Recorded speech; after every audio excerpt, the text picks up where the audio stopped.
Muy buenos días, qué gusto me da saludarlos. Bienvenidos a una emisión más de Interfaz, el programa que profundiza la información en temas educativos de México, pero también de todo el mundo. Saludo con muchísimo gusto a Griselda Yebra, que nos permite comunicarnos con usted también a través de la lengua de señas mexicana. Les agradezco muchísimo que nos acompañen en este lunes, donde hablaremos de la oferta educativa de la Secretaría de la Defensa Nacional, hablaremos de ciencia con la agencia informativa CONACYT, con Pepe Gordon, un programa completísimo, y saludo con muchísimo gusto a Omar Cepeda. Omar, muy buenos días. Muy buenos días, Ana Cristina, es un placer saludarte, iniciar una nueva semana contigo y por supuesto con todos ustedes, querido auditorio, sobre temas de este sector importantísimo que es la educación. Y mire usted que es infinito, profundo, muy interesante. Sabemos muy bien que una sociedad sin educación no logra los desarrollos y el nivel de vida necesarios. Es un placer saludarlos, acompáñenos, estamos listos.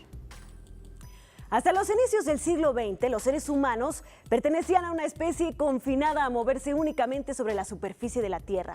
Ya sea a pie, sobre bestias como los caballos o apoyados por vehículos, las mujeres y hombres solo podían imaginarse con ilusión la idea de conquistar el cielo y surcar las nubes. Afortunadamente, esta situación estaba condenada a cambiar radicalmente. El primer avión funcional voló un 17 de diciembre de 1903 en Kitty Hawk, en Carolina del Norte, en los Estados Unidos. Se llamaba Flyer, volador en inglés, y fue elaborado por los hermanos Oliver y Wilbur Wright. En México, la conquista del aire coincidió con el estallido de la Revolución.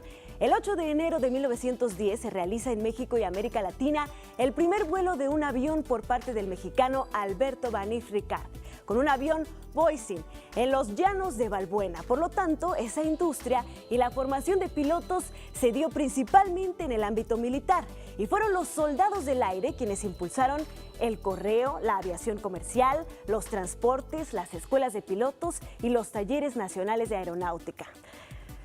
Así, la historia de la aviación en México quedó indisolublemente ligada al nacimiento de la Fuerza Aérea Mexicana. Fue durante el gobierno de Manuel Ávila Camacho cuando la aviación mexicana adquirió una importancia vital para la defensa nacional, derivando en que el 5 de octubre de 1943 se decretara la creación de la Fuerza Aérea Naval Mexicana.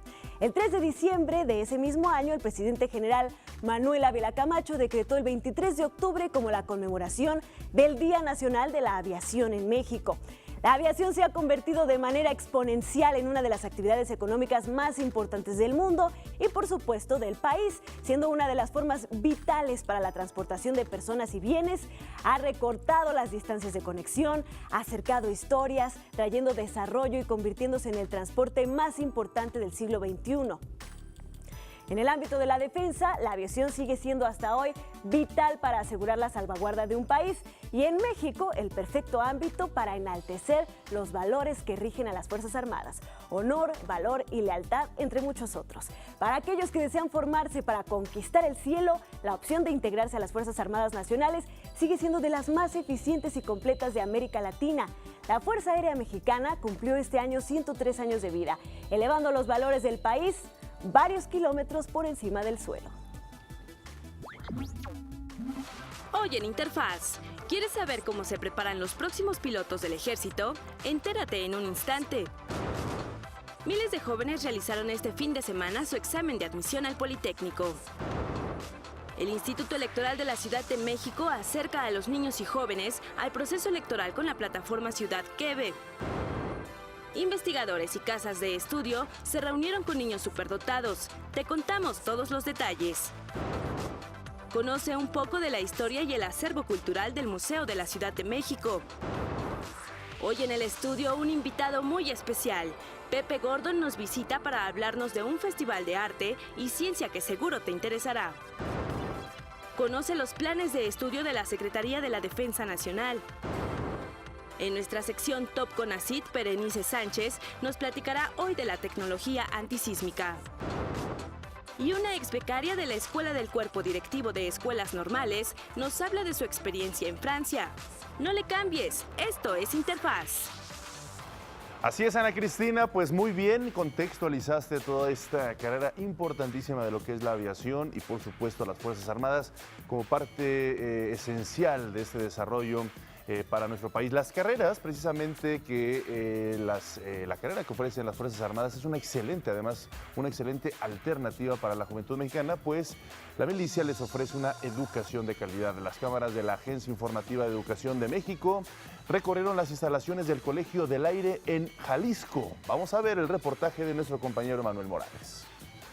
Al ver la necesidad de contar con personal altamente capacitado para operar aeronaves militares de la Fuerza Aérea Mexicana, la Escuela Nacional de Aviación se creó el 15 de noviembre de 1915. Inicialmente se estableció en los campos de Balbuena, en la Ciudad de México, y tras una serie de cambios de sede, se trasladó finalmente al campo de aviación de las Juntas de Guadalajara, Jalisco, en 1940. A través de un decreto presidencial, el 22 de agosto de 1959, se integra dicha institución junto con las escuelas militares de meteorología y de mecánicos especialistas, conformando el Colegio del Aire. Actualmente se integra por 3 instituciones: Escuela Militar de Aviación, Escuela Militar de Mantenimiento y Abastecimiento y la Escuela Militar de Especialistas de la Fuerza Aérea, las cuales en total imparten 7 carreras profesionales. La Escuela Militar de Aviación oferta la carrera de piloto aviador militar. La Escuela Militar de Especialistas de Fuerza Aérea oferta la carrera de meteorólogo militar y controlador de vuelos militar.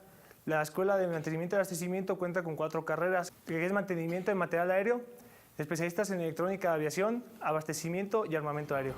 Hoy en día el Colegio del Aire tiene una matrícula de 850 alumnos, de los cuales 83 son mujeres. Cabe destacar que más del 60% de los estudiantes cursan la carrera de piloto aviador. Una vez que los cadetes se gradúan, ellos pasan a formar parte de las filas de la Fuerza Aérea de nuestro país. Los están preparando para que se desempeñen como oficiales. Aquí salen graduados como subtenientes. Una vez que salen, son encuadrados dentro de unidades operativas de la Fuerza Aérea Mexicana y ahí cada uno va a desempeñar las funciones propias de su especialidad. Esta institución cuenta con una currícula multidisciplinaria, pues a los cadetes no solo se les enseñan materias relacionadas con sus carreras, sino que aprenden sobre matemáticas, contabilidad, geografía y hasta inglés. Todo esto impartido tanto por instructores militares como por maestros civiles. Para ser instructor de aquí del Colegio del Aire, se lleva a cabo un proceso de selección de personal militar, en este caso oficiales, ya sea para comandantes de sección o comandantes de compañía. Aquí llegué por medio de una invitación de una alumna, ya que nosotros como civiles tenemos cierto respeto en acercarnos directamente al ejército. Fue por medio de una alumna que me invitó a conocer el colegio y una vez que lo conocí me ofrecieron un trabajo como maestra de inglés. El Colegio del Aire realiza un riguroso y muy completo proceso de admisión en el cual se busca que los aspirantes estén aptos tanto física como mentalmente, por lo que se les aplican exámenes médicos, psicológicos y culturales. Los requisitos para ingresar al Colegio del Aire son tener 18 años de edad al momento de ingresar, ser mexicanos por nacimiento, estar soltero y no tener hijos, así como contar con el certificado de preparatoria y haber pasado el proceso de admisión. Estos civiles tienen que pelear por un lugar. En términos generales, por ejemplo, para entrar a la Escuela Militar de Aviación puede variar desde 2,000 hasta 10,000 jóvenes que quieran entrar aquí a esta escuela. Y normalmente, por ejemplo, el año pasado se mandaron a llamar a 250 civiles para que ingresaran la generación de este ciclo escolar. ¿Quieres ingresar al Colegio del Aire? La convocatoria para participar en el proceso de admisión sale en el mes de noviembre. Posteriormente, en enero, se entrega la documentación y se selecciona la carrera que se quiera estudiar. Ahí se les hace entrega a los aspirantes de una tarjeta con las fechas de los exámenes. Para más información, puedes ingresar a la página de la Secretaría de la Defensa Nacional, www.gov.mx/Sedena. Omar, pues una primera entrega de esta serie de reportajes que nuestros compañeros fueron a hacer precisamente ahí, al Colegio del Aire. Así es, Ana Cristina, una excelente alternativa, sin duda alguna. Y vamos a ir a hacer una breve pausa y regresamos. Por cierto, también aquí ya hay gente del Ejército para platicarnos de cuáles son las alternativas educativas en otras áreas. Regresamos.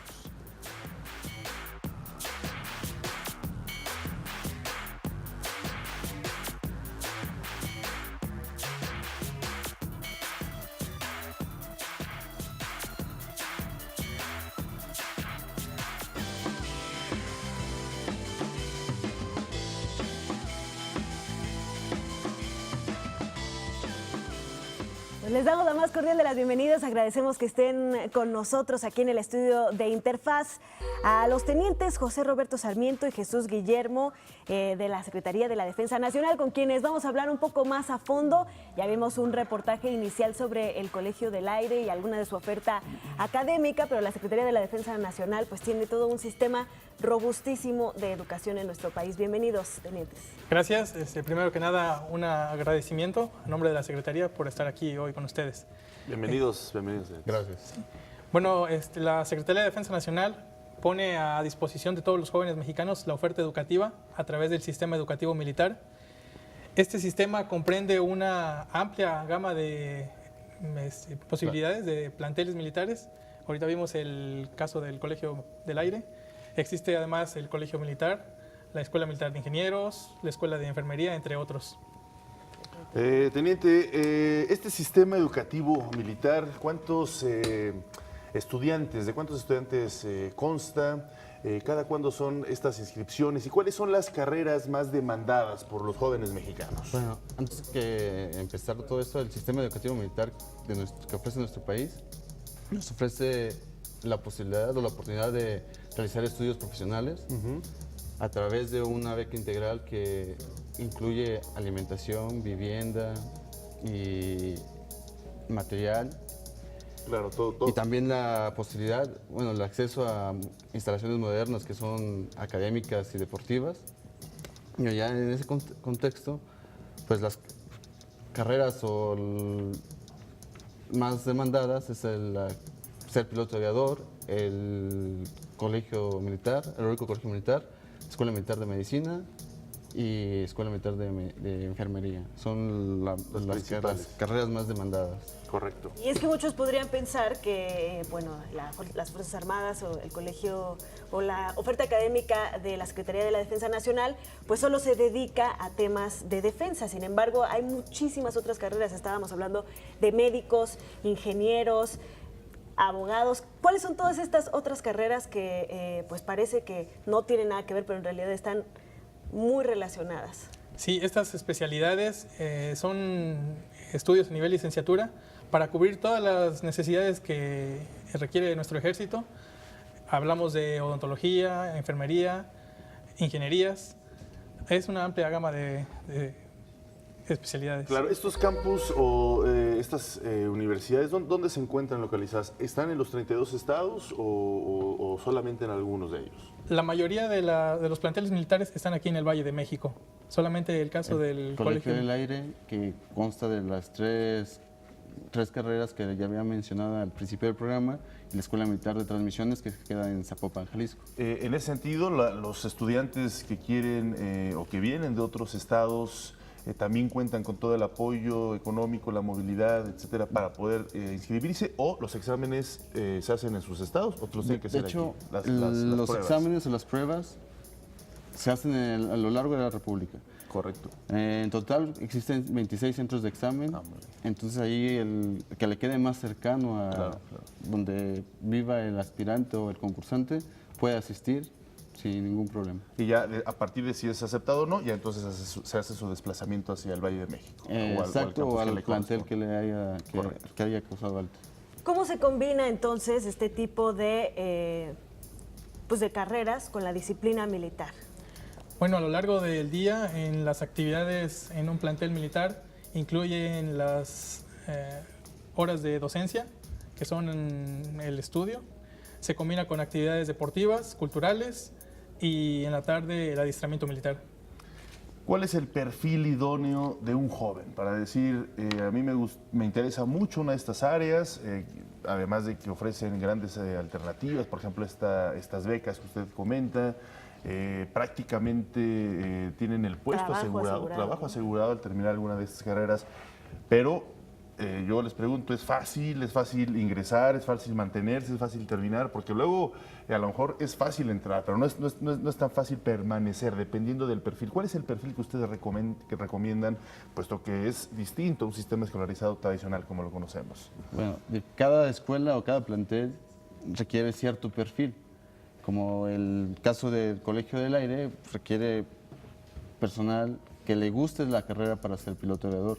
En el caso del Heroico Colegio Militar, igual hay el perfil que se busca es que uno cumpla los requisitos o cada uno así de las cosas para poder ser un oficial de arma, ¿no? Claro, claro. Pero hay mucha disciplina, por ejemplo, ¿no? Se requiere una disciplina muy estricta. Sin duda. ¿No? Sí, sin duda. La disciplina es lo primero, es lo fundamental. Es lo fundamental.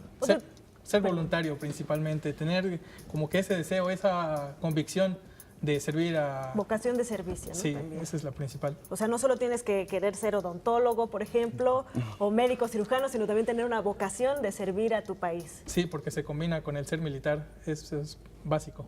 Yo les preguntaría una cosa muy interesante que vimos en estos reportajes que ha estado realizando nuestro compañero Emanuel Morales. ¿Cómo se elige al personal docente? Porque habíamos visto que no todos los docentes son militares, también hay maestros civiles. ¿Y cómo es que escogen estos perfiles? Bueno, el personal docente también tiene que cubrir ciertos requisitos, también se les hacen exámenes de selección.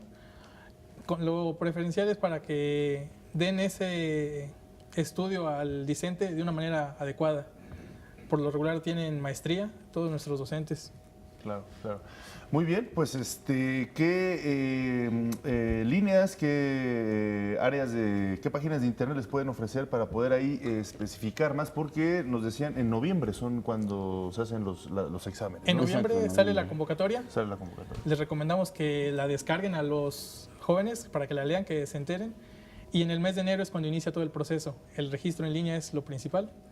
Después se entrega la documentación en cualquiera de los 26 centros de exámenes para su validación y los exámenes. Y así como van pasando los exámenes, Claro. así continúa el proceso. Es como lo dijeron en un principio, ¿no? Se parte con la convocatoria que sale en noviembre. En enero es la validación, registro en línea, validación, y después de ahí se les entrega su credencial al aspirante y se les da dando las fechas de los próximos exámenes que van a presentar. Perfecto. Cabe aclarar también que las chicas también pueden entrar, que no se dejen intimidar por el rigor militar. Hay, supongo, muchísimas chicas que son parte de la Sedena. Sí, desde el 2007 se abrió el espacio a las mujeres para todas las carreras. Muy bien. Todos los planteles. Pues muchísimas gracias a los tenientes José Roberto Sarmiento y Jesús Guillermo II. Seguiremos platicando de la oferta académica de la Sedena. Gracias. Vamos a una pausa, regresar.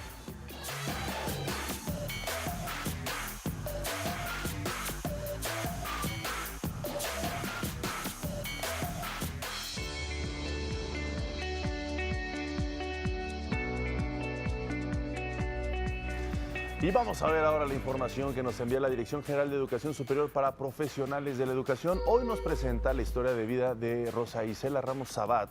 Ella es alumna de la Escuela Normal Rural de Panotla, en Tlaxcala.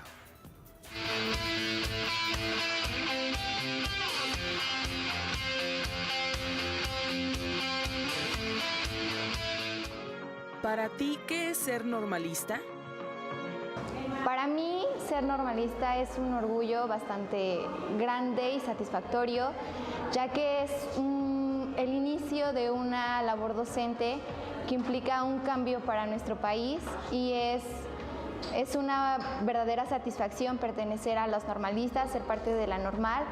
Considero que es muy bueno porque es la preparación que tenemos para el día de mañana ejercer como docentes. ¿Qué te motivó a estudiar la educación normal? Mi maestra de educación preescolar decía que los conocimientos que ella nos transmita iba a ser el futuro de muchos de los niños de los que ella tenía a cargo. Entonces, para mí es importante y el por qué estoy aquí es por la educación del país. Me interesa que tengamos profesionales, alumnos más preparados, que sean conscientes y que sean reflexivos, que busquen una mejora para nuestro país. ¿Qué es lo que más te gusta de ser normalista? Es trabajar en conjunto con toda mi escuela, ser parte de la comunidad normalista, trabajar en conjunto mis docentes, nosotras como alumnas y los futuros alumnos que vamos a tener frente a grupo más adelante. ¿Qué le dirías a alguien que desea estudiar en una escuela normal? Que entre, que no haga caso de los rumores que dicen allá afuera. El ser normalista es muy padre y es una satisfacción que nos deja como seres humanos y como futuros docentes. Es algo que no se puede comparar con otra cosa o con otro sentir, simplemente es algo que cuando nosotros transmitimos un conocimiento nos queda esa satisfacción de que nuestros alumnos algún día se van a acordar de eso, de lo que nosotros ahorita como futuros les estamos transmitiendo.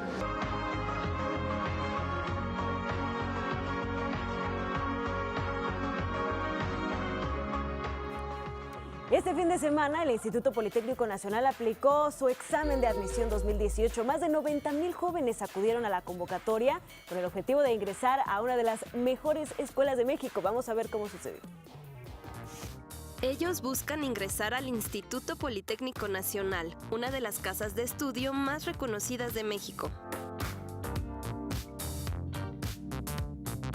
La mayoría de la familia de mi papá es de Politécnico, entonces pues mi hermana también es de Politécnico, entonces decidí aplicar. Pues para mí es la mejor escuela que puede haber en México. Fue su primera opción, no quiso aplicar para ninguna otra universidad. El Politécnico fue la elección de 92,000 aspirantes que presentaron este fin de semana su examen de admisión al nivel superior. Deseándoles a todos el mayor de los éxitos en este proceso que es tan importante para nuestra institución. La institución aceptará 24,000 estudiantes en 59 carreras de la modalidad escolarizada y 7 de la no escolarizada, en las áreas de ingeniería y ciencias físico-matemáticas, ciencias médico-biológicas y ciencias sociales y administrativas. Fue una prueba difícil, sin embargo, los aspirantes confían en la preparación que tuvieron para el examen. No me sentí nerviosa, la verdad, yo sabía que venía preparada. Confiado más que nada con la mentalidad de sí quedar. Adriana es optometrista egresada del Poli, académica y colaboradora en la aplicación de exámenes de admisión en su alma mater. La carrera donde estudié fue el 6º examen de admisión. Entonces trato de compartirles esa experiencia a los chicos para que vean que si en esta ocasión no quedan, pues tienen que seguirlo intentando. Durante más de 8 décadas, el Instituto Politécnico Nacional se ha distinguido por ofrecer educación pública de calidad. Para mí fue de suma importancia porque con base a la educación que yo recibí, antes de egresar empecé a trabajar. Entonces, pues yo creo que eso fue un cambio y un apoyo muy grande para mí como persona y obviamente como profesional. Te abre puertas, la verdad la educación te abre puertas y tienes un mejor futuro tanto para ti como para tu familia y las siguientes generaciones. Los resultados del examen se darán a conocer el próximo 8 de julio. Pues mucho éxito a todos quienes hicieron este examen en el Politécnico Nacional. Viene la UNAM, en fin, mucho nerviosismo, pero también estoy seguro que la calidad de los estudiantes es bastante buena y la preparación es también de primer nivel. El Instituto Electoral de la Ciudad de México, en otros temas, lanzó el Observatorio Ciudad que Ve, que busca formar a niñas, niños y adolescentes para conocer y ejercer el derecho a la observación electoral con el apoyo de herramientas tecnológicas. Vamos a ver de qué se trata. Para promover la educación cívica y los valores que fortalecen la democracia entre niños y jóvenes, el Instituto Electoral de Ciudad de México presentó la plataforma interactiva Ciudad que Ve, Observatorio Electoral de la Niñez y las Juventudes. Es un espacio virtual de enseñanza y aprendizaje dirigido a personas jóvenes, niños y adolescentes con contenidos como sistema político democrático, cultura democrática, observación electoral y mecanismos de participación. La democracia es parte de todo nuestro país, es de las cosas más importantes, diría yo. Es lo que decide nuestro futuro y que los niños y adolescentes lo sepan, significa que van a participar en la vida democrática que tiene nuestro país. Ciudad que Ve emplea componentes de alta tecnología en línea para que los usuarios accedan fácilmente desde cualquier dispositivo. Mario Velázquez Miranda, consejero presidente del ISM, dijo que esta herramienta permite profundizar en la educación democrática y cultural y destacó las ventajas de la participación ciudadana. Eso es lo importante de la participación en la democracia. Si no participamos, si no observamos las propuestas, no vamos a poder saber qué elegir. Y si no acudimos a tomar una decisión, evidentemente nadie la va a tomar por nosotros. la van a tomar quienes asistan, y si nosotros no estábamos de acuerdo con esa decisión, difícilmente vamos a querer o vamos a tener lo que queríamos. Sobre la relevancia de que este sector de la población tenga contacto con la educación democrática, Badir Pérez, otro de los integrantes de este esfuerzo interinstitucional, comenta. Sí se va fomentando como el derecho a que, o sea, que tú sepas que tienes derecho a votar, aunque no tengas la mayoría de edad. Ahorita con eso de la plataforma, pues no necesitas tener la mayoría de edad como para saber qué están haciendo, ¿no? Pero cuando tú llegas a hacer eso, pues ya sabes que tienes, o sea, que tienes que participar, si no tu voto pues no valdría y se lo llevaría a algún otro candidato. Entre los asistentes a la presentación de Ciudad que Ve estuvieron la consejera del Instituto Nacional Electoral, Claudia Zavala, el secretario de Educación de la Ciudad de México, Mauricio Rodríguez, y el consejero del ISM, Mauricio Huesca.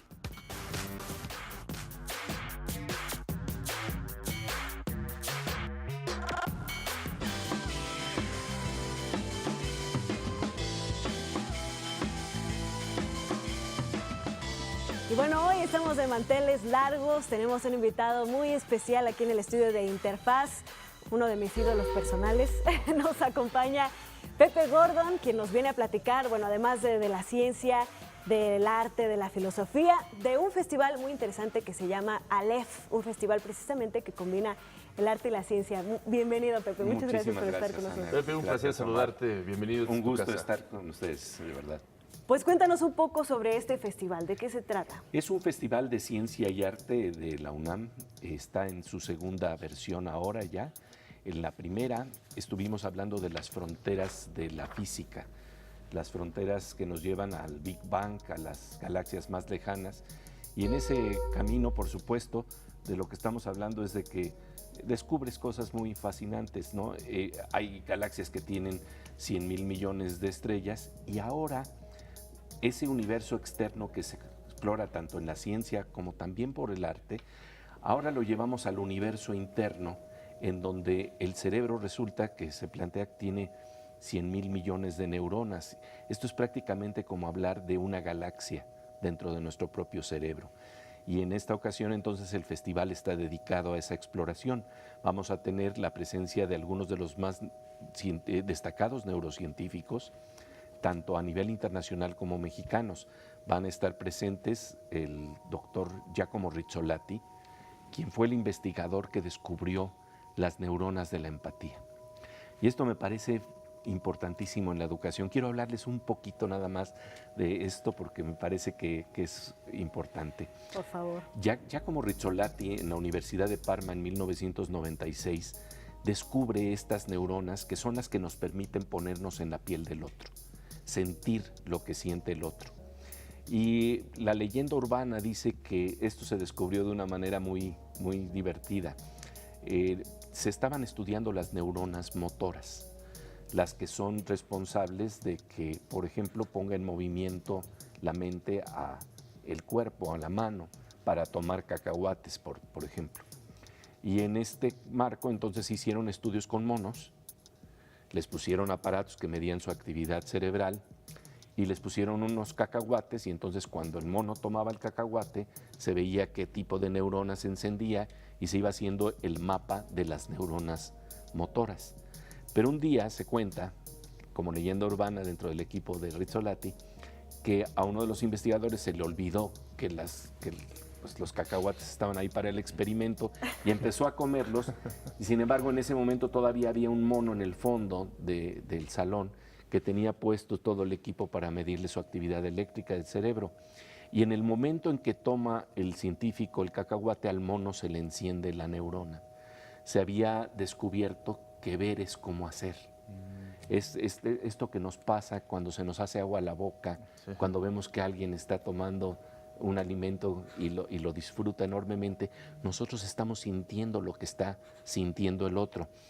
Ahora, lo fundamental de esto que se llama neuronas espejo o neuronas de la empatía es que la educación es fundamental, porque pienso que tan importante son los contenidos que nos enseña un maestro como la mirada del maestro, desde dónde está mirando el mundo el maestro.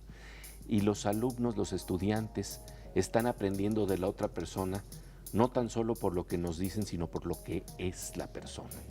Y eso se siente, se intuye y tiene que ver con estas neuronas de la empatía. Así que en este marco, pues en el Festival de la LEF tendremos del 30 de mayo a este próximo miércoles al 3 de junio, el domingo 3 de junio, esta posibilidad de encontrarnos con algunos de los neurocientíficos más notables a nivel internacional, como Giacomo Rizzolatti, descubridor de las neuronas espejo, como Richard Andersen, que nos habla de neuroprótesis, como los mexicanos Pablo Rudomín del Cinvestav, Premio Princesa de Asturias, y también Ranulfo Romo, un investigador de primer orden de neurociencia en México. Y al mismo tiempo vamos a tener también actividades de arte que nos complementan esta posibilidad de entender, por ejemplo, la empatía, no tan solo desde el estudio de las neuronas, sino desde la novela o desde la literatura y la poesía que nos hacen sentir lo que siente el otro. Y esto me parece fundamental hoy en día. Carlos Fuentes decía que destruimos al otro cuando somos incapaces de imaginarlo. Entonces este festival tiene ese propósito, se va a llevar a cabo en el Centro Cultural Universitario de la UNAM y va a ser un gusto que todos los que quieran asistir puedan. La mayoría de las actividades son de entrada libre. Sí, que es este complejo precisamente ahí en la UNAM de recintos maravillosos para disfrutar la cultura y el arte, ¿no? Seguramente harán un montaje especial para darle cobijo a todos estos eventos. Exactamente, ahí, ¿no? Exactamente. Habrá una feria también de libro, habrá también conferencias relacionadas con inteligencia artificial, algo que se llama New Creativity, nueva creatividad, en fin, realmente estamos hablando de teatro, por ejemplo, que va a ser interesantísimo. Hay una obra que se va a montar, que es de Tom Stoppard, el gran dramaturgo británico, que se llama El problema difícil. Y el problema difícil es un problema de neurociencia llevado a la dramaturgia. El problema difícil es tratar de pensar cómo es que la materia se convierte en imaginación. Cómo es que la materia arranca desde el Big Bang, por decirlo así, y termina en ese momento de conciencia en donde nosotros podemos tratar de estudiar el universo. La materia se vuelve autorreferente y puede estudiarse a sí misma. Decía con humor un físico, un biólogo que se llama George Wald, que ganó el premio Nobel, decía que los físicos son el instrumento que tienen los átomos para que los átomos puedan conocerse a sí mismos, ¿no? Qué maravilla. Yo quisiera ahondar un poco, Pepe, en justo el tema de este Festival de la LEF, que es la inteligencia artificial, porque es el gran, pues no problema, pero sí lo que más está llamando la atención en el mundo de la tecnología, pero también de la ciencia. Entonces, antes de irnos a un corte, pues yo te preguntaría, ¿en el mundo existen ya personajes claves de la tecnología, de la ciencia, que están prendiendo todas las alarmas, todos los focos rojos a favor y en contra de la inteligencia artificial que se está desarrollando? Tenemos, por ejemplo, actores como el famosísimo Elon Musk, que dice la inteligencia artificial debe ser regulada en este momento, o por ejemplo tenemos a Mark Zuckerberg, que dice no, la inteligencia artificial es lo que nos va a resolver la vida. ¿Cómo estamos en México, tanto en el desarrollo como en la reflexión? ¿Te parece si vamos a un corte? Sí, y claro al que sí, volver claro que sí. ahondamos en este tema? Por supuesto. Una pausa, esto es Interfaz, estamos con Pepe Gordon.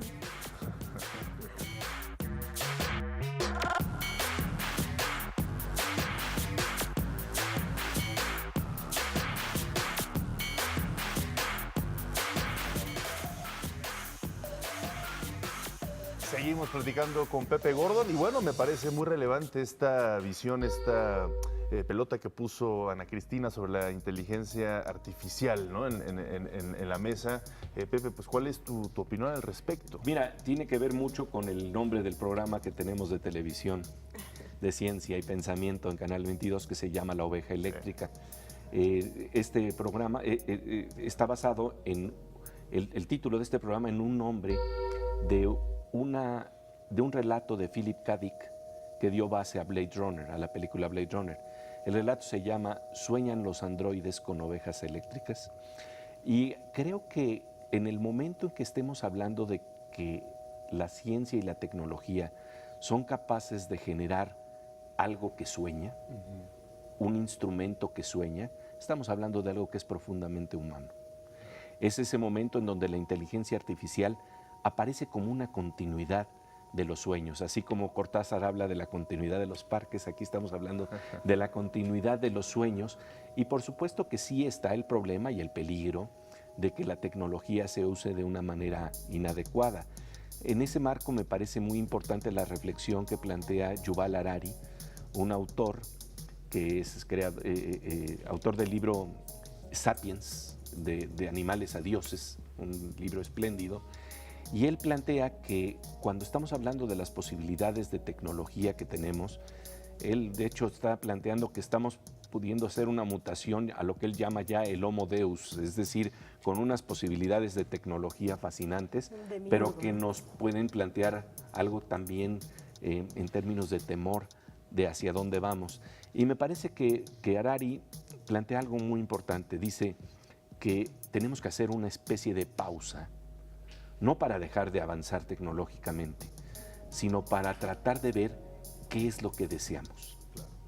Es decir, a veces la información, los relatos de ciencia y tecnología que estamos construyendo van tan rápido que no le estamos dando dirección a ese tiempo. Se nos pueden salir las cosas de control. Sí, y entonces lo que dice es una pausa para marcar la agenda posible del siglo XXI, las posibilidades que tenemos enfrente, y de eso se tratan precisamente este tipo de festivales como el Aleph, ¿no? Por ejemplo, entre otras cosas, vamos a tener a un neurocientífico que se llama Richard Anderson, que nos habla de que una de las posibilidades de estas interacciones con las máquinas nos puede llevar a que podamos tener una interfaz mente-máquina. Sí. Mente-máquina, es decir, neuroprótesis. Claro. De eso va a hablar Richard Anderson. Claro.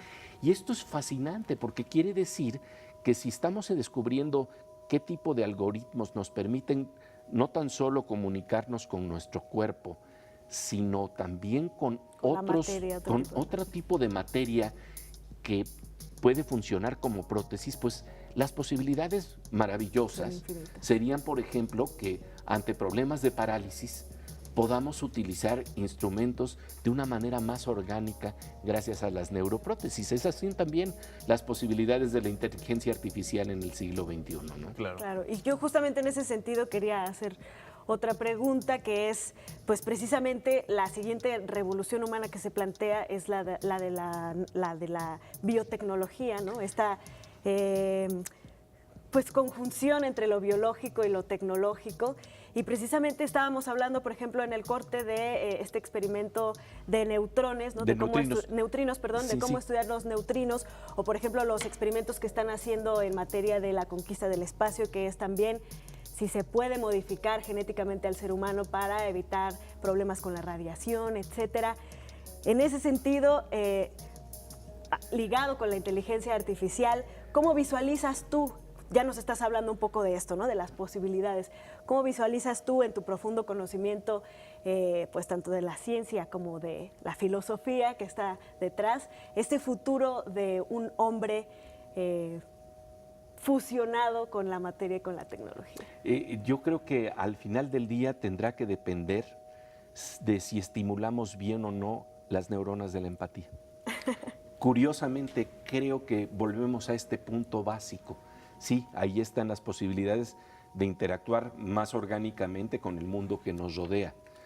Se han acortado las distancias con las que la memoria está cercana a nosotros. Antes estaba en las computadoras, las estamos llevando al bolsillo. Algunos dicen que en algún futuro estarán dentro de chips que podrán estar dentro de nuestro cerebro. Pero si no desarrollamos la empatía, difícilmente entenderemos al otro. Y esto me parece que es clave hoy en día.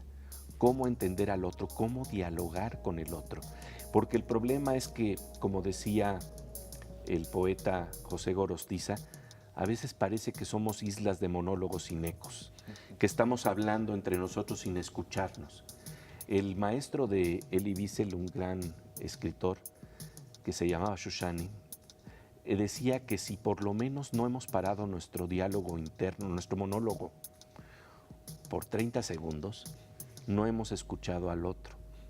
Y entonces lo que se necesita, y esto es algo que tiene que ver profundamente con la educación, es cómo impulsar estas herramientas de empatía para verdaderamente entender al otro. Me parece que no hay tarea más importante hoy en día y creo que entonces el hecho de que tengamos en este festival precisamente a quien descubre las neuronas de la empatía, Giacomo Rizzolatti, va a ser uno de esos momentos que nos permitan esta reflexión tan importante en nuestro país, tan importante en el siglo XXI. No nos hemos dado cuenta de que el recurso más importante que tenemos al final del día son esas galaxias que tenemos en el cerebro. 100,000 millones de neuronas. Nos fuimos con la finta de que nuestro recurso más importante era el petróleo, cuando realmente nuestro recurso más valioso es el cerebro. Y estamos hablando de galaxias que se pueden intercomunicar para crear precisamente sociedades de imaginación, sociedades de conocimiento. Y entonces ver esto, reflexionar sobre ello en este Festival de la LEF, realmente me parece hermoso porque nos va a permitir, entre otras cosas, tratar de ver cómo el arte puede manifestar estas imágenes de búsqueda de lo que es esta galaxia en el cerebro a través de la danza, por ejemplo. Vamos a tener a Hiroaki Umeda, un gran coreógrafo, que nos va a tratar de mostrar externamente cómo se encienden las neuronas en nuestro interior, pero viéndolo desde afuera, para contribuir a esta reflexión que nos permite no tan solo entender la empatía desde fuera, desde el estudio de las neuronas, sino entendiéndolas desde lo que produce el arte. El arte nos permite meternos en la piel del otro. Eso es maravilloso, es un concepto que me gustaría que sigamos abordando. Después de hacer una pausa, permítenos, Pepe, para poder aterrizar estos dos conceptos, arte y ciencia. Sí. Vamos a una pausa, regresamos. Muy bonito.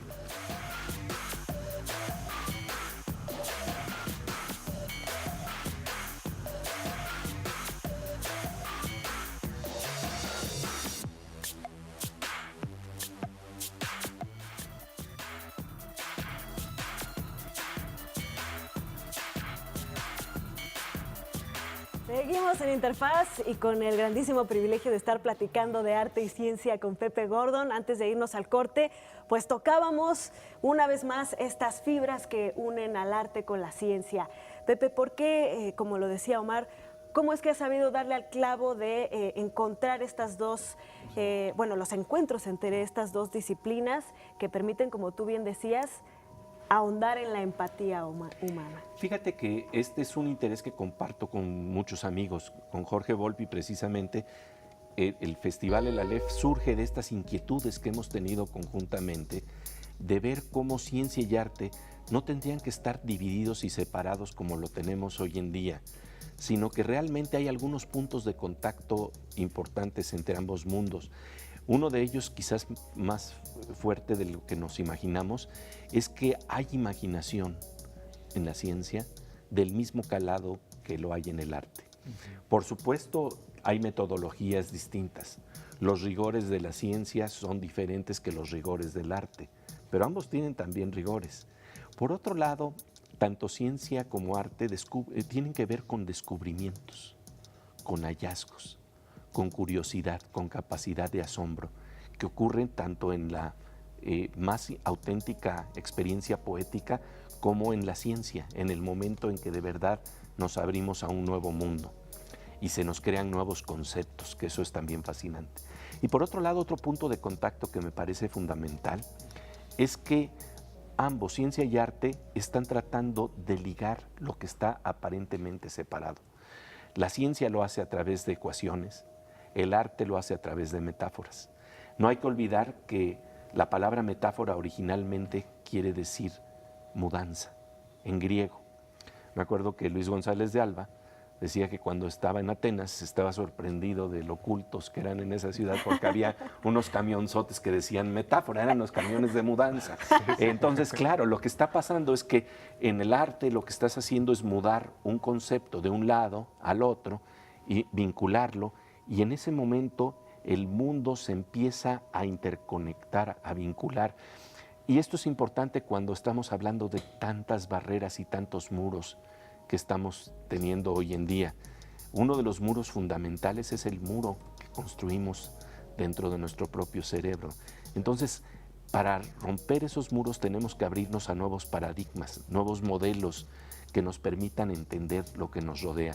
Y lo fascinante es que la ciencia nos abre a posibilidades de tratar de entender cómo las neuronas, las galaxias de neuronas se van comunicando en nuestro cerebro, pero también con otros cerebros. Nuestras sinapsis no solamente ocurren en nuestro cerebro, sino en el contacto con otros cerebros, y de esta manera también estamos rompiendo límites. Y esto quiere decir ahondar las posibilidades de comunicación colectiva, de comunicación entre cerebros. Y esto quiere decir una sociedad de imaginación y conocimiento. Y bueno, hay ejemplos maravillosos de qué quiere decir esto de manera concreta, ¿no? Cuando uno está diciendo, bueno, pero ¿de qué se trata la empatía? Las mejores novelas siempre nos los han dicho. Me acuerdo que hay un autor que yo aprecio profundamente que se llama Isaac Bashevis Singer, Premio Nobel de Literatura, y él tiene una exploración que permite de alguna manera penetrar el cerebro del otro. Eso es lo que siempre hacen las novelas.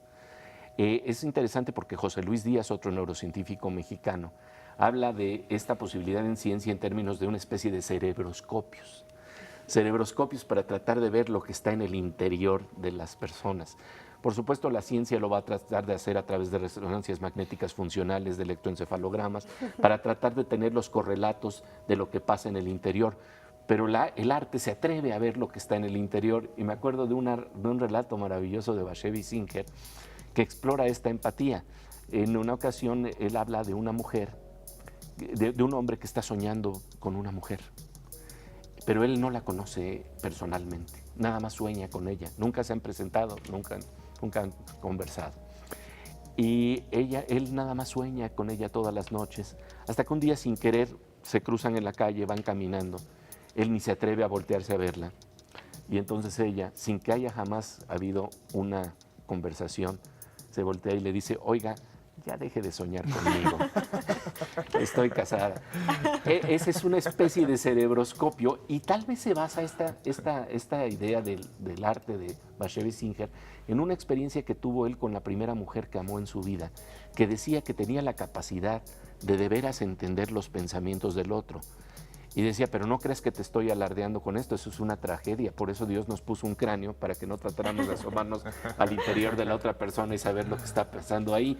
Entonces, realmente el arte y la ciencia nos dan una especie de cerebroscopios, porque tienen una profunda inquietud por tratar de penetrar los misterios de la galaxia en el cerebro que nosotros tenemos, ¿no? Pues qué maravilla, Pepe, habernos transportado estos conceptos, esta magia, que además lo podemos aterrizar a partir de pasado mañana, 30 de mayo. El miércoles 30 de mayo. El miércoles 30 de mayo.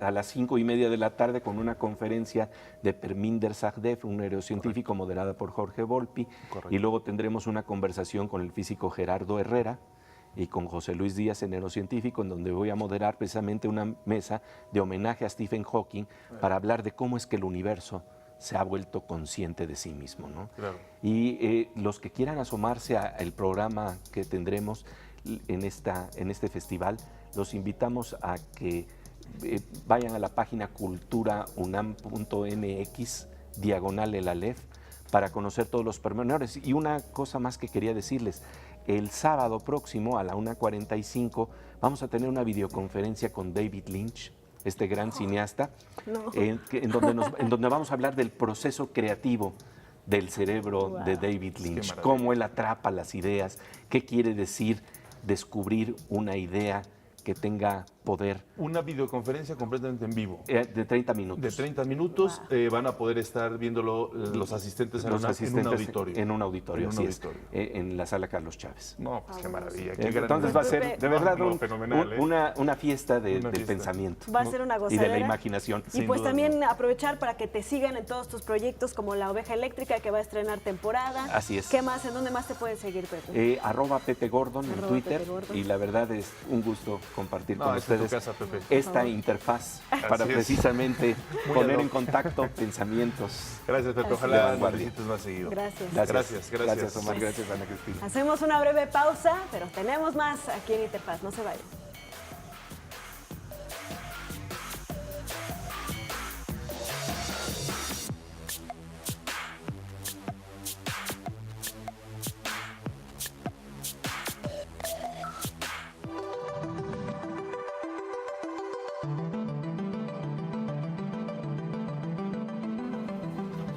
Y bueno, continuamos con más temas en Interfaz. Una de las cosas que más preocupa a nuestra sociedad mexicana son los sismos, sobre todo en estos lugares como la Ciudad de México, como Guerrero, como Oaxaca, a partir de varios terremotos que han generado lamentablemente un importante número de muertes. El pasado terremoto de septiembre del año pasado, el 19 de septiembre de 2017, fue de 7.1 de magnitud, es decir, 32 veces menor que el de 1985, que bueno, el de 1985 dejó mucho más destrucción, dejó muchas más víctimas, lamentablemente, y poco a poco hemos ido abarcando temáticamente las circunstancias de los terremotos. Ahora ya nos encontramos con las alertas sísmicas, con una mejor prevención, en fin, pero se sigue trabajando al respecto. Tenemos en el estudio a Berenice Sánchez, ella es reportera de la Agencia Informativa del Consejo Nacional de Ciencia y Tecnología, CONACYT, con quien ha realizado un trabajo precisamente sobre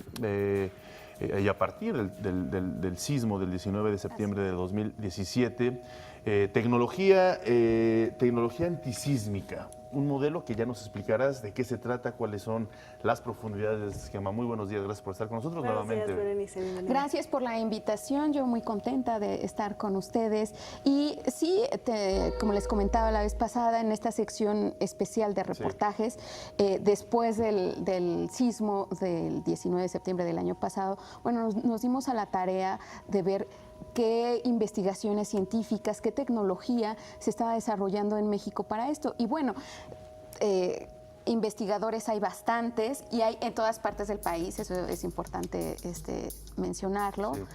Y nos encontramos con que hay una investigación muy interesante en el CIMBESTAB, Unidad Mérida, en el que estudian las construcciones.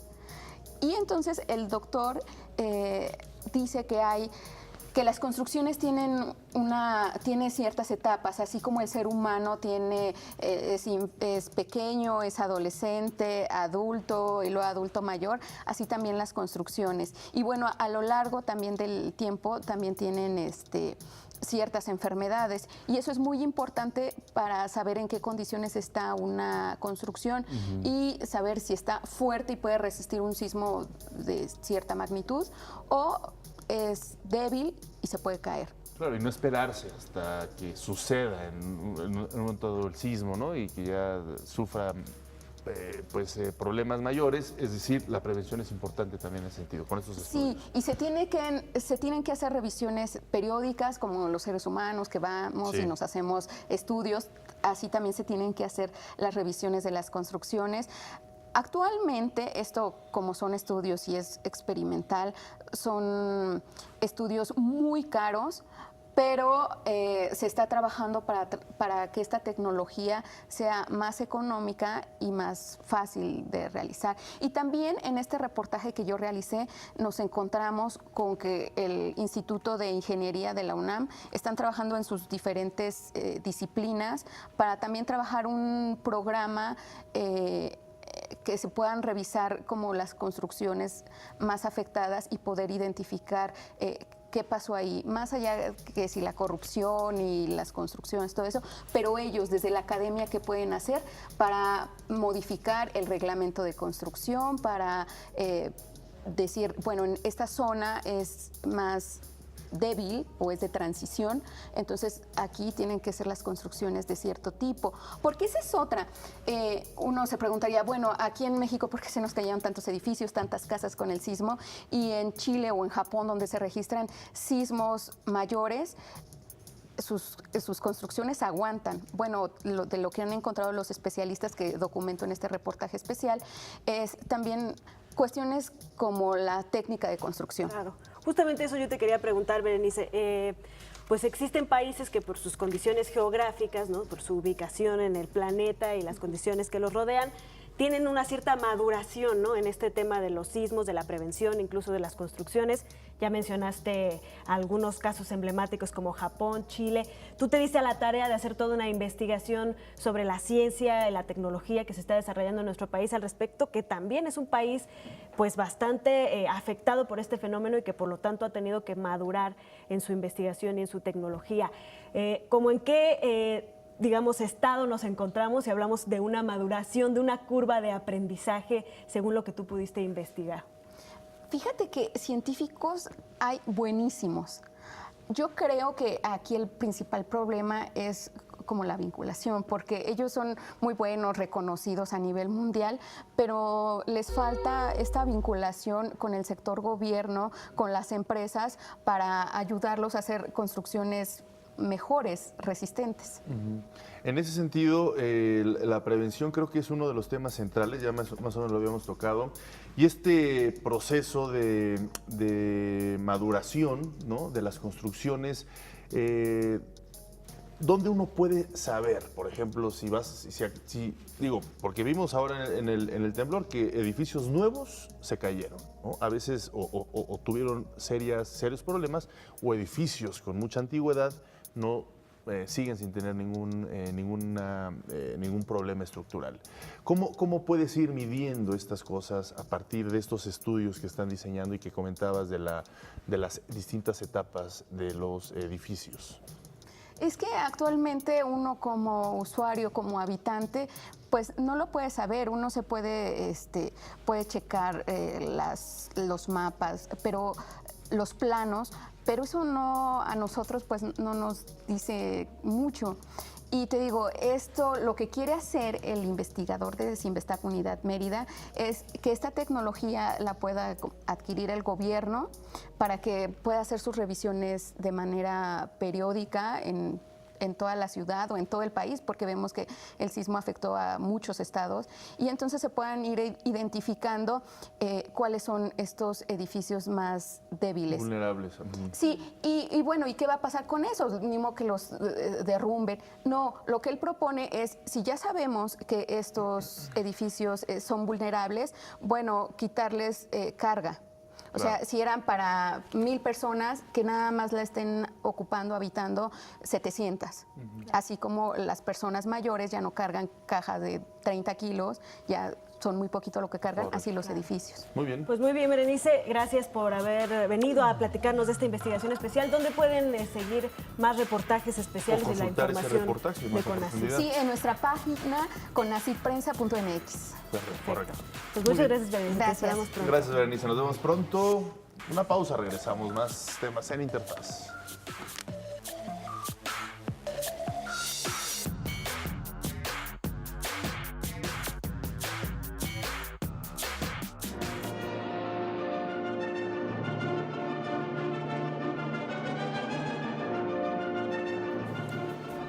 También es ciencia, también es conocimiento, también es educación, y alumnos de la Universidad Autónoma Metropolitana presentaron una exposición de diseño industrial en el Museo Franz Mayer. Veamos de qué se trata. Creer, crear, crecer es el eslogan con el que los alumnos egresados de la licenciatura en Diseño Industrial de la Universidad Autónoma Metropolitana, Unidad Xochimilco, presentan la exposición Diseño Elemental en el Museo Franz Mayer de Ciudad de México. La profesora Brenda Osorio nos comenta más al respecto. La idea es que el alumno no solo se quede con la etapa de universidad, sino que trascienda este nivel y que pueda llegar a una etapa experimental en la que tenga un público un poco más crítico y que incluso les pueda preguntar el porqué de sus decisiones, ¿no? Que ellos puedan vivir esta experiencia no solo en la universidad. Con 26 proyectos divididos en 6 áreas como diseño regional, sustentabilidad, movilidad, diseño emergente, salud y calidad de vida, educación y cultura, algunos de los alumnos nos comentaron cómo fue el camino hasta la creación de sus proyectos. Inclusive, varios ya fueron presentados como idea de negocio. Creer es el esfuerzo consciente de trabajar en tus propias ideas. Así es como Andrea presenta su línea de joyería artesanal. Mi proyecto es una línea de joyería artesanal, parte de la recolección de colillas de cigarro. Estas colillas de cigarro se someten a un tratamiento, se les quita el papel, se les quita el tabaco y solamente queda el filtro. Este filtro se somete a otro proceso, donde se introduce en alcohol durante 24 horas para quitarle todas las toxinas que sean tóxicas, vaya la redundancia, para tanto el medio ambiente como para nosotros. Luego de esto, una vez seca la colilla, se combina con acetona y se hace una especie de pulpa. Se introduce en moldes de caucho de silicón y una vez secas, este material cuenta con propiedades poliméricas o propiedades plásticas Todas se pintan a mano, se les da un tratamiento de barniz y se comercializan. Destaco que toda la línea cuenta con un diseño con identidad mexicana y yo pretendo a futuro que esto sea solamente una producción limitada, que solamente se produzcan alrededor de 50 ejemplares por pieza y se someta a un rediseño. Crear es llevar al plano tangible aquello aún desconocido. El proyecto del colectivo 19 al Cubo surge de la necesidad de dar una respuesta rápida de vivienda y mobiliario multifuncional a las personas afectadas por el sismo del pasado 19 de septiembre en el multifamiliar de Tlalpan. Lo que yo busco con mi mobiliario es generar o recuperar esta parte dentro del multifamiliar de Tlalpan con estos pequeños módulos que se conectan unos con otros y con ello recuperas la convivencia dentro de las personas. Macate es revestimiento y organización interna dentro de la estructura. Lo que hace Macate es que el revestimiento consta de 2 capas. La primera capa es térmica para conservar un poco el calor dentro de la vivienda, dado a que las personas van a estar expuestas a condiciones climáticas muy fuertes. Y la segunda capa es una tela repelente, la cual tiene figuras geométricas, organizaciones, para poder ocuparlos como para artículos de poco peso que usamos cotidianamente, como para el aseo personal. Crecer es la ampliación de los límites de nuestros propios alcances. Así es como Armando muestra la utilidad de su máquina desgranadora que mejora las condiciones de trabajo en la agricultura. Esta máquina está pensada para que sea económica, movible y ocupe los procesos, se hagan mucho más eficientes de los mismos agricultores. Entonces, lo que ocupa principalmente es un motor eléctrico y te separa lo que es el grano de maíz, el olote y el tamo, que este es el polvito que contamina mucho el maíz. Entonces, es lo que tratamos de evitar, es que más bien, o tratamos de mejorar, es que el maíz sea de mejor calidad y esto ocupe, al tener mejor calidad del grano, tener mayores ingresos los agricultores, entonces mejora su calidad de vida al tener mejores ingresos. Es lo que tratamos de hacer con esta máquina. La exposición estará hasta el 16 de junio en la Sala Temporales 3 del Museo Franz Mayer y está invitado todo público que tenga interés en conocer estos proyectos. Bueno, pues ahí está, sin duda alguna, el diseño industrial nos resuelve muchas veces cosas que a veces crees que son fáciles, pero que pueden ser realmente un cambio significativo. Así es, está en todos lados y es muy interesante cómo las nuevas generaciones están abordando esta técnica, esta área del conocimiento, que es también resolviendo problemas importantes, como son problemas ambientales, lo veíamos con el proyecto de las colillas, o problemas sociales como los que están desarrollando diseños para paliar la situación que vivieron nuestros connacionales a través de los terremotos, de los que estábamos hablando hace un instante. Así es, prácticamente nuestro día a día, en cada paso que damos, tiene algo que ver con lo que es el diseño, muchas veces industrial, y estas formas de resolver la vida diaria. Bueno, pues ahí está esta exposición en el Franz Mayer. La capital del país es una de las urbes, la Ciudad de México, con más museos en el mundo, y uno de ellos es el Museo de la Ciudad de México, un espacio con mucha historia y tradición y con un gran acervo cultural. El Centro Histórico de la Ciudad de México es uno de los espacios de mayor riqueza cultural en el país.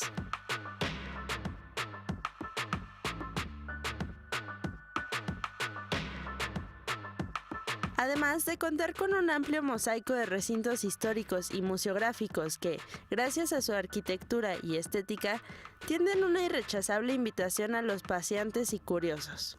Un ejemplo claro es el Museo de la Ciudad de México, ubicado sobre la emblemática avenida Pino Suárez en la Colonia Centro. Es una antigua casona virreinal que solía ser palacio de los condes de Santiago de Calimaya. Sin embargo, en 1960, el aún departamento del Distrito Federal decretó que este patrimonio barroco, obra del arquitecto Francisco Guerrero y Torres, cambiaría para siempre su espíritu.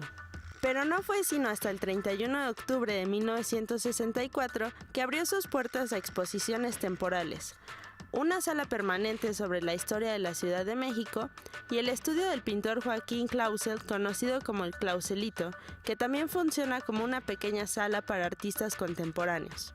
Entre sus pasillos también se encuentra la Biblioteca Jaime Torres Bodet y una librería del Fondo de Cultura Económica.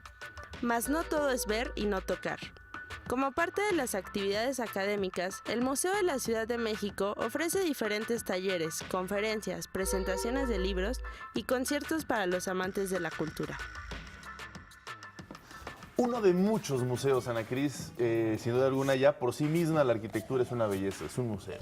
Así es, y está en el centro de la Ciudad de México, que es el lugar donde se albergan mayor cantidad de museos y que el mismo lugar, solamente caminar por las calles del centro de la Ciudad de México es una verdadera experiencia cultural, estética en todos sus sentidos y bueno, social también por la gran Pues sí, muy cantidad de gente divertido, que la gente que se aglutina ahí es espectacular. Pues ahí está otro museo más de nuestra ciudad. Vamos a hacer una pausa, regresamos con más en Interfaz.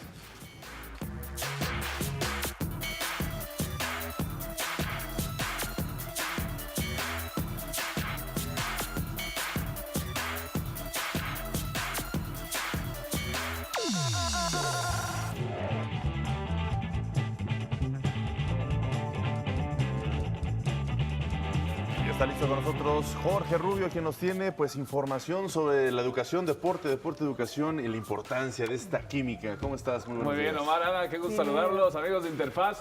Hoy es lunes, nuestro lunes correspondiente de la Escuela Nacional de Entrenadores Deportivos, que nos platican un poco sobre la actualización académica. En cada una de lo que podemos hacer en nuestras vidas, siempre necesitamos estar actualizados, dependiendo a lo que nos estemos dedicando, siempre hay que estar al día, siempre hay que actualizarnos en una u otra cosa y por eso es muy importante que la ENED también ponga mucha importancia en este aspecto y precisamente su director, Geoffrey Recoder, nos explica cómo llevan a cabo toda la actualización académica en la ENED. La Escuela Nacional de Entrenadores Deportivos se mantiene a la vanguardia para que sus alumnos estén actualizados en los temas de relevancia de cultura física en el país, pero va más allá de la Ciudad de México, ya que la actualización académica aplica para cada una de sus sedes en el interior de la República, como en Guanajuato, Querétaro, Zacatecas, Coahuila, Yucatán y Morelos, en gran parte gracias al Comité Interinstitucional de Investigación. Somos 72 instituciones especializadas en cultura física y que de alguna manera nos estamos reuniendo de manera continua para tomar decisiones que puedan aportar de manera importante en las áreas de formación, investigación, capacitación, certificación y actualización en materia de cultura física. De este Comité Interinstitucional de Investigación en Cultura Física y Deporte emanan algunos proyectos muy importantes en materia de actualización. De este comité se desprenden proyectos que benefician a la población, ya que permite un acercamiento a la información en materia de cultura física del país a través de la revista que se distribuye de forma electrónica a través de la página de la ENED. El Certamen Nacional de Investigación en Cultura Física, donde a través de un concurso nacional, investigadores, catedráticos, alumnos y personas especializadas en cultura física realizan sus propuestas de distintas investigaciones que realizaron durante el año y que concursan entre ellos, compiten para poder determinar a través de un consejo especializado académico y decidir cuál de estas investigaciones en 6 grandes vertientes son las mejores y que se premian a través de la Comisión Nacional de Cultura Física y Deporte y de la Escuela Nacional de Entrenadores Deportivos.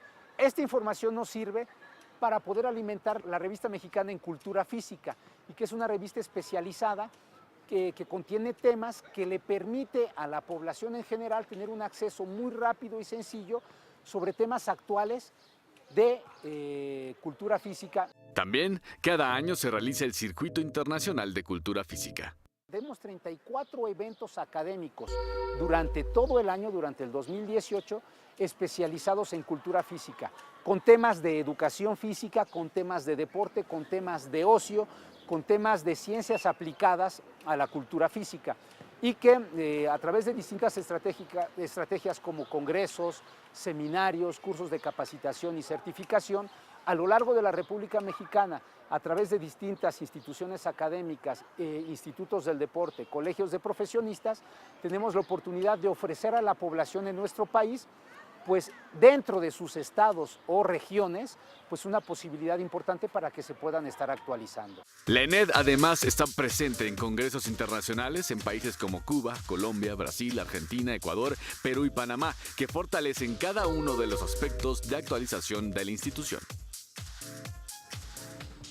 Pues ahí está un importante esfuerzo de esta institución, Jorge. Así es, la Escuela Nacional de Entrenadores Deportivos, que pues nos comenta poco a poco cómo van desarrollando cada una de sus sectores que involucran esta escuela, como la actualización, la formación académica, por supuesto todos los proyectos que tienen. Acaban de tener una reunión con ONU México en donde tienen varias propuestas en favor a la educación física de nuestro país. Por supuesto también luego tocaremos ese tema, pero les adelanto que mañana tendremos pues un corte de caja de lo que es la Olimpiada Nacional y Olimpiada Nacional Juvenil 2018. Como estamos a la mitad del camino, hay que recordar que son varias sedes, Chihuahua, Estado de México, entre otros, y por supuesto mañana le estaremos dando cuenta de lo que está sucediendo en la Olimpiada Nacional 2018. Muy bien, pues todos los datos, todas las medallas, cómo van los temas. Muchísimas gracias, Jorge, y muchísimas gracias también a todos ustedes que nos acompañan en esta emisión de lunes. Un gran inicio de semana. Pásenla bien este lunes, Ana Cris. Así es, Omar, acompáñanos a cerrar este mes de mayo en Interfaz. Los esperamos mañana a las 9 de la mañana. Chao.